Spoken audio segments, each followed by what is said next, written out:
Le cœur.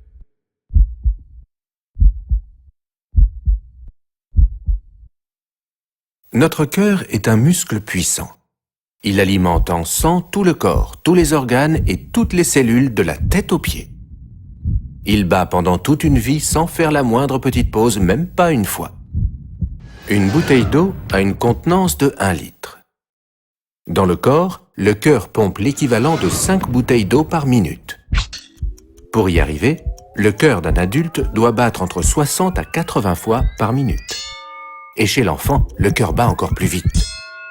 Mais comment se produit un arrêt cardiaque? Voilà à quoi ressemble un cœur vu de l'intérieur. Le cœur reçoit une impulsion électrique juste à cet endroit, là. Et c'est cette impulsion qui va déterminer son rythme. Imaginons un petit tambour à cet endroit. Il s'agit du tambour principal. Au premier battement de tambour, la partie supérieure du cœur commence à se contracter. Du sang est pompé dans le cœur. Mais ce n'est pas tout. Le battement du premier tambour a déclenché un autre tambour, autrement dit le tambour numéro 2.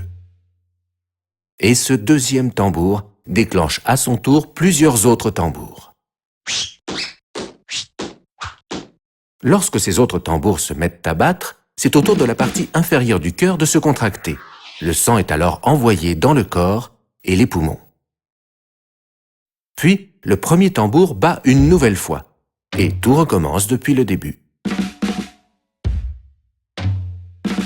Lorsqu'on a un arrêt cardiaque, tous les tambours se mettent à battre de manière désordonnée. Dans ce cas, le cœur commence à s'emballer.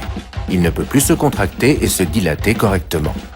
Et il ne peut plus pomper le sang. Il faut alors utiliser un défibrillateur qui envoie une impulsion électrique.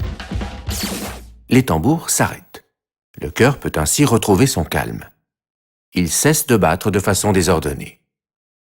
Un secouriste doit jouer le rôle de pompe pour le patient jusqu'à ce que le cœur fonctionne à nouveau. Les compressions répétées sur le thorax aident le cœur à pomper le sang à nouveau.